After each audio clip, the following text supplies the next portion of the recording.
Welcome back to Beauty, Business, and Mind. Today is the final episode. This is a must listen. If you did not listen to the other 4 of the Slay Beyond Your Holiday Sales special podcast, 5 episode special, this is the one that we must listen to, and it has to do with repurposing your content. Get off the content creation hamster wheel. So as we are about to end the year and going into the holidays, I'm going to switch up the content. So I wanted to end with a big bang. I think like the best should be for last. And it was about content. Please repurpose your content, recycle it. Does it really work? So today I'm going to be taking you inside of my business. I'm going to be very transparent as always, but I'm really going to be sharing some numbers because why would I share that with you? I never share it because this is not about me. This is about helping you grow. But I wanted to really be open, and it makes me a little nervous because I always get scared, right, to share all my stuff. But I think it's really important for you to know what is possible out there. I am just Celeste, a person, and I put myself out there and I share my knowledge. And some of my clients think I share way too much, or, like I'm giving it all away, and I really am not. There's so much more. There's probably a big 40% of my information that is kept exclusively for my clients and for my other businesses. So that is the reality of things. I'm never going to lie to you. I know we hear a lot. People are like, oh, I'm sharing all my best stuff for free. It's BS. Nobody does share 100% all their best stuff for free. But today I'm going to take you behind the scenes. What happens when you recycle your content? Can you really monetize it? Can it really help grow your business? And you're about to get a big aha and eye-opening experience, because I'm going to take you inside. It's been over 4 years I've been doing this. So I can give you about 4 years of experience of having recycled it before it was trending, before everybody jumped into the video creation and reels, and before there was, the reels, and before there was the whole TikTok thing, craze and everything. This is back in 2018. I've been recycling my content, repurposing it. And these are some of the things I've been able to do. I've been able to work with brands as a paid educator. Some of my fees would range from $600, for the day, plus stay, plus my airplane ride, plus my food was included. On top of that, I've been paid to go to be a speaker as well. I've been able to make videos. I had this one video, created $1,000 under 10 minutes. I've had videos that gave me an extra $500 for a total of $1,500 just over some videos I did under half an hour. I've gotten paid to create videos for brands ranging from $150 up to, almost $1,000 for a video. I've been able to sell my online courses. I've been able to be on stage. There's been so many things that have been possible over repurposing content. And nobody's telling you this, but Celeste is going to tell you the truth, is that most of us are recycling our content. That's how you're going to prevent burnout. And I know you may be scared. And so in today's episode, now that I gave you some of my numbers, some of the things I've been able to do, and some of the things that you're able to see, I also want to share with you that this big ass secret that I've never have shared, and is that I do not pay a single fucking dollar for any of the magazine features. All those are organic, and this is why. For me, it's not an ego thing. I do not need it to make myself feel good. When I get published in a magazine, in a podcast, whether it's digital or printed, it really has to do with the merit, I believe, for my hard work. And it's more about sharing the story to empower others to see what's possible. That's why I am so open and willing to share as part of my stories, is because I want to help others to see they can do it too. I literally graduated high school. I wanted to be a history teacher. That went down the drain. I did not go to college. I do have lots of background experience in insurance and office work. So I've managed businesses, selling insurance and dealing with insurance claims. You can imagine how that goes. Reading policy contracts, all those life things and experiences were able to be brought into this beauty industry. So don't think and don't undermine if you're new to the beauty industry, because I'm only 5 years in, 6 if you count beauty school. don't undermine that you lose all that. Those life experiences can really help you. And one of the biggest things that happened in 2018, and I'm sharing with you today because you're not too late. I predict it. Next year is going to be the big boom of recycling content, and everybody's going to start sharing how to do it. I've been doing this for years, but you do not have to work harder. It's about working smarter. It's about utilizing the time that you had. I was in the problem solving business. That's being in insurance. Literally, that's all you do. It's like put out fires all freaking day. And you had to be very efficient. Like somebody's waiting on that phone. And if I told you I'm calling you in an hour, my butt better call you at 59 minutes because you're going to be waiting or very mad. At an hour and 5 minutes, my clients were calling me. And that really helped me and that really served me when I came into the beauty industry. And I'm sharing this because it's going to help you too, of having the mindfulness and the mind of not being reactive, but being more proactive, right? And for example, like with that example of, let's say, somebody needs to call for the insurance and they're mad at the insurance, which, most of the time comes up on us, right? Us being customer service, you've probably had a client that's had a bad day and, kind of trickles onto you, right? I had to be proactive. And part of being proactive was like, okay, so they have this problem. Instead of waiting all day or next day all mad at me that I haven't called them back, can I be proactive in, number one, solving the problem? It may not be the resolution that they want, but how can I solve it? And number two, how can I prevent this from getting worse? And those skills have really helped me in the beauty industry. And now we're going to go into video creation or content creation, the importance of recycling. So today I'm going to give you 3 hot tips to really start doing this. And as everything, it all has to have strategy, okay? I really am a big believer in strategy. I know I have a lot of fun with my content and I put my things out there, but it all has strategy behind it. It's very important that I'm very transparent about that with you. But the first thing is look at your analytics, okay? Analytics are free. It's pretty much just a whole bunch of numbers that are telling you what time to post, how many people are engaging, what content do they like, what content do they not like, do you know what your best video was for last month or this month? Do you know what post did the best? Do you know what post brought in business? Those are things that we should be really be keeping track. You can utilize your phone or your notes to keep track of that, but it's very important. I'm being very transparent. I keep track of all that stuff. Every 3 weeks, I'm looking at all of my social media platforms to see what's working and what is not and where I'm growing. And you should be doing the same thing. You need to have a strategy with social media. It is not just about posting and good luck. It's about being strategic. You're a business owner. Your time is valuable, not just with money, but time is a resource that we cannot get more of. It's 24 hours in a day. Our 24 hours vary from person to person. So whatever time you have, that is it. And you have to really learn how to utilize it very efficiently. That's what transformed my business and my whole life. So once you look at your analytics, look at the content that worked for you. Okay, so look at that. Look what videos, what reels, okay, whatever it is in there.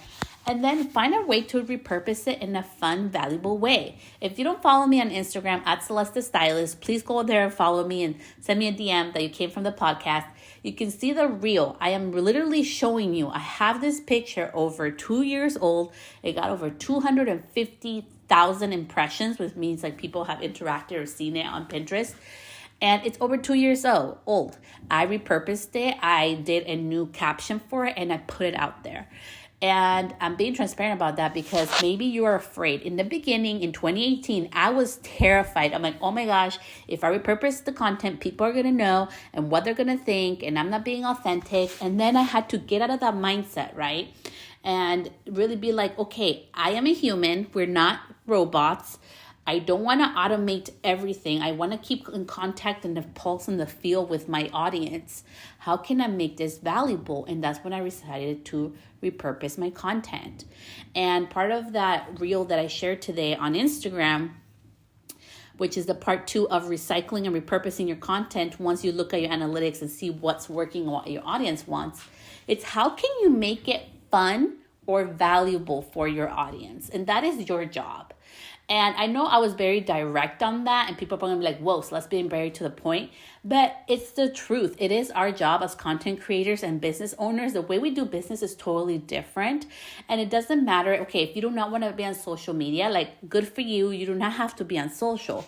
But even when you are repurposing or talking to your clients about services or products that they are going to use, you need to be able to resell that or share that with an amount of value or an amount of new entertainment factor for it.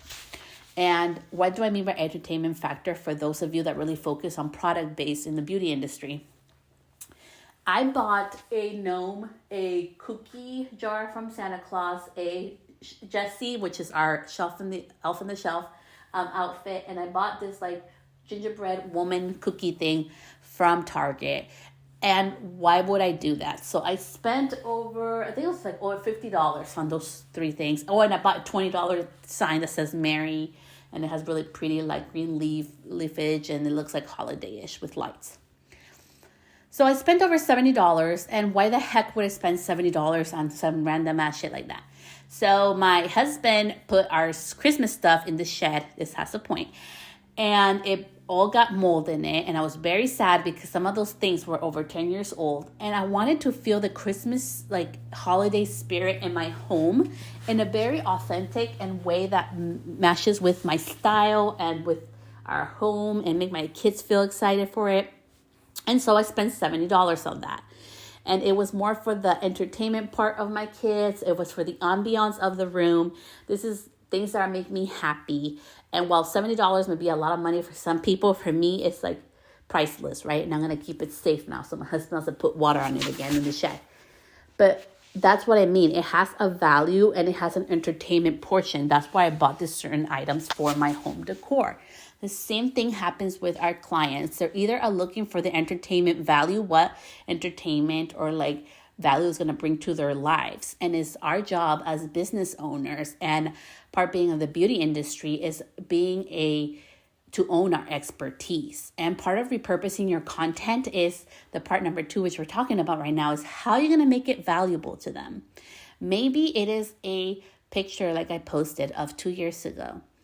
And the first time I posted it, it was a balayage. The second time I posted it, because it's true, I used the natural hair that's already dark as lowlights in the hair. That's something I do every time I paint. That's why nobody gets the same paint job when I hair paint. It's very customized to every single person. That's something I shared. People loved it. They saved it. I shared on there what products I use. I'm not scared that somebody's going to go copy me. People have tried it and tried to recreate the look of the blonde. And good for them. I'm excited for them. I'm sharing them the things in a new, fun, valuable way. And that is the part of content creation when you're going to repurpose things, is part of doing that. Like, stop wasting your time and having to create new content all the time. I bet you that you have so many videos and so many pictures in your camera roll that if you go back, you're like, wow, that's beautiful. Why was I saying that was bad? And you probably could repost it today. So don't undermine that it's been 2 years or 3 years.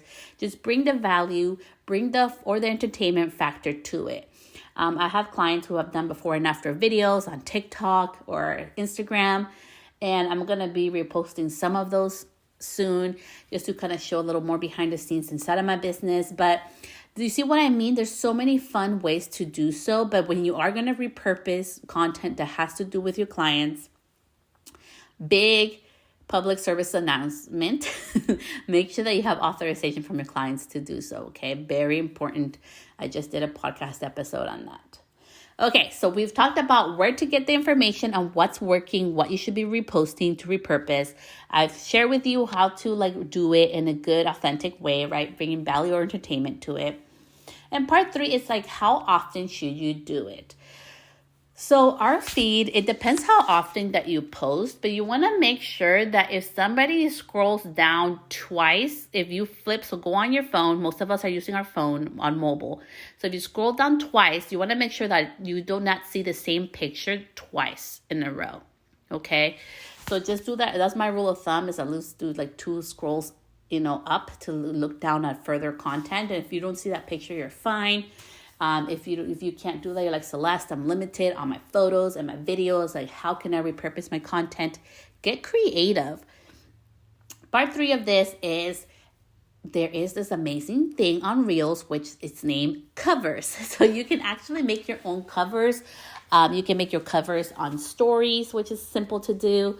And if you want, you can just make it on stories. Maybe I'll do something nice for you guys and do a nice little tutorial. But you can make them on stories. You can also use Canva to make them. But just make it fun. Make it easy and simple for you. My rule of thumb with content creation and repurposing is that you really start focusing on how can I get this done fast and efficient. It's so important that you become more fast and efficient on things than trying to be beautiful and trending. Now more than ever, authenticity is like out there. So we know we're not perfect. We know we're trying our best. And one of the biggest takeaways that I can share with you today with repurposing your content is that I've gotten this far because I am not worried that my screen may be blurry, or sometimes, like in the beginning, I would forget to wipe off my lens, or I'm covering the microphone. I got more intent, and I got more benefits of posting my content by gaining clients or getting brand deals or working with brands and publishing and all these things by literally publishing what feels good to me. I'm very intuitive. I do use some automation, but not all the time. Automation is part of my business because it helps me, but there are things that I will not automate because it doesn't align with me. It's part of my fun process. It's what keeps me consistent and persistent in showing up with my content, and you need to find that for you. So don't label yourself, don't stop yourself because you cannot do it like everybody else does. You cannot automate it like everybody else does. Make sure that you find what works best for you that's going to keep you consistent, and don't be scared to monetize and to repurpose your content because it can be very valuable.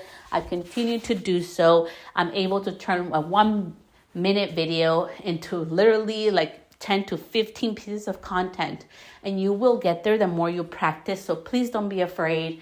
And I hope this episode, the final episode, was super helpful for you, that it is not about working harder, it's about working smarter and keeping it simple. Utilize all those pictures, utilize all those videos that you have on there, because that's where you're sitting literally on all your content that you can be putting out there. Be creative, make it you and true to you, because people can see that. People can feel that, and that's the most powerful tool that you have. I hope this was so much helpful for you. I would appreciate a review on my iTunes. That really, really helps me to continue to put out content for you. So much love. I will see you back here next week. Bye, love.